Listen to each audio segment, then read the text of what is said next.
Greetings, Voyagers. We're having our first nor'easter. It's supposed to be a bad one. We're going to get up to 10 inches. We could get up to 10 inches. And they're talking about trees down and power outages. So we're in for some heavy weather. But never mind the weather. I wanted to talk about my van repairs. I had the van in the garage for 4 days this week. Today's Saturday. I brought it in on Monday and I got it back on Thursday. It had been leaking some oil and leaking some antifreeze. I took it to one mechanic in Bangor and he didn't want to touch it. He said, it's going to cost you a couple $1,000. We got to take the head off the engine and blah, blah, blah. And he didn't want to even do it. So I went to this other place that repairs autos and trucks. And they took a look at it, and they told me it was going to cost about $1,200. There's some kind of what they call a crossover tube for the cooling system. And I've been told that they corrode and they start to leak. And then, so that was the antifreeze leak. And then the oil leak was from a valve cover gasket, which needed to be replaced. So I said, okay, let's do it. So that was on Monday. Then on Tuesday, they called me and said they found that all my ignition coils were burned out. I said, what? Those ignition coils only have about 40,000 miles on them. He said, well, I don't know why it's happening, but they're burned out. So that added another $600 to the price. And then they called me on Wednesday and said it wasn't just that crossover tube, it was the intake manifold for the coolant. It had a crack in it. So that added another $439 to it. Yeah, you can see where this is going. And because I didn't have the van for 4 days, I was using Uber. I went through $100 in Uber. So bottom line is that repair cost me $2,200. That's a big chunk of change. There's still more work to be done.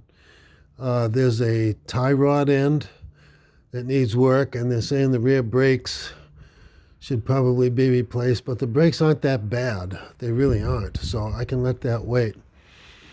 What I'm more concerned about at this stage of the game is I did not get any service records from the previous owners when I bought this van, so I don't know what work was done and what wasn't. I'm concerned about a timing belt. It has 146,000 miles on it right now. Let's round that up and call it 150. I've read that you have to replace your timing belt every 75,000 miles. Well, when I bought the van, it had 101,000 miles on it. I don't know if the original timing belt has been replaced. I would have to presume not. And even if it was, that was 75,000 miles ago, so it's time for another one. And I looked online, and to replace a timing belt might go as much as $1,500. I'm not going to do that right now. I'm going to wait a couple months so I can save up a little more money. So yeah, and a lot of it has to do with the fact that it's a van. Half the engine is under the hood and the other half is in the cab under the doghouse. And it makes it really hard to work on. So there's a lot of labor involved in that. A lot of labor. So I have to put more money into this van. I have to keep this van. I mean, I know we have an apartment now and we don't have to live in it, but you never know when you're going to need emergency shelter. And man, I'm telling you, there is nothing better than a van for bugging out if you have to. So I have to put the money into it. But the important thing right now is that because we lived in a van and didn't pay rent for 3 years. I had the money. I had the $2,200 for the van repairs. I had the $100 for the Uber, and right now I actually have the $1,500 if that's what it's going to take to replace the timing belt.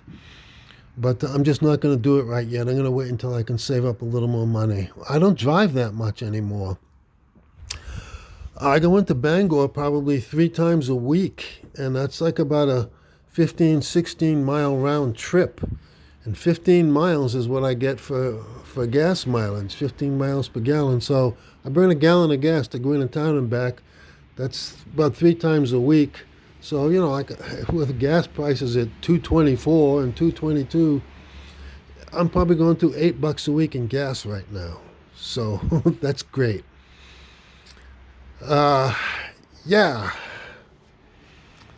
So, but the other thing I wanted to talk about today, which is really, I'm calling this a major breakthrough in the Cheap Eats mission campaign. My Thanksgiving turkey was a 13.89 pound turkey. It was selling for 37 cents a pound. That turkey cost me $5.14. Throw in the cost for potatoes and carrots and onions and all the rest.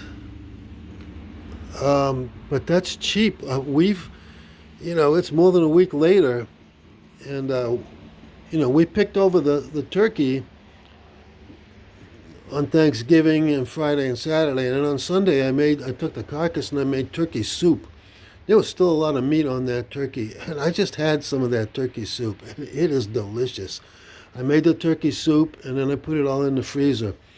We're probably going to get about 20 meals out of that turkey. I mean, $5.14 and whatever for veggies and stuffing, that's Cheap Eats. I can hardly believe it. Now, I've been cooking turkeys before. I haven't the last few years because we've been in the van, but it's usually around 59 cents a pound for turkey. But if this 37 cents a pound is going to hold, if that price is going to hold, I'm going to cook a turkey every month. And we're going to eat for like $10. For 2 weeks, we can eat for like about $10 or something. It's unbelievable. So that was good news. That's good news to share. Other than that, there's not a whole heck of a lot going on. But I did just want to point out that if you're a van dweller, or not, if you own a van, and you need repairs, you should try and find a place that also works on trucks, because I've been turned away by some garages because my van is too tall, it wouldn't fit, or their lift isn't big enough to lift it, one done thing after another. They don't want to do all that work because it takes too much work to work in a van and blah, blah, blah. And so, there's been garages where I couldn't take the van. So my advice is to try and find some place that also works on trucks, and they'll do it. They'll do it. I was lucky. Got a place not too far away. And so far it's running real good, no problems. Knock on wood. But that's just a quick update from here.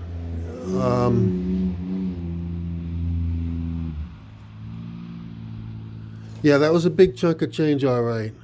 And we're paying rent again now, so we're not able to save that $1,000 a month anymore like we could when we were living in the van. We might be able to save a few hundred a month now, but that's still pretty good. I mean, we're comfortable. We got a comfortable place to live, spend the winter here, and maybe longer, and it's affordable. So we're doing okay, and I hope you all are doing okay too. Still going to be tough times ahead, but just be smart, observe the guidelines, and the vaccine's coming. It's being rolled out. Better days are coming. Thanks for watching. Be sure to like, subscribe, comment, tell your friends, and share. because sharing is caring. Peace and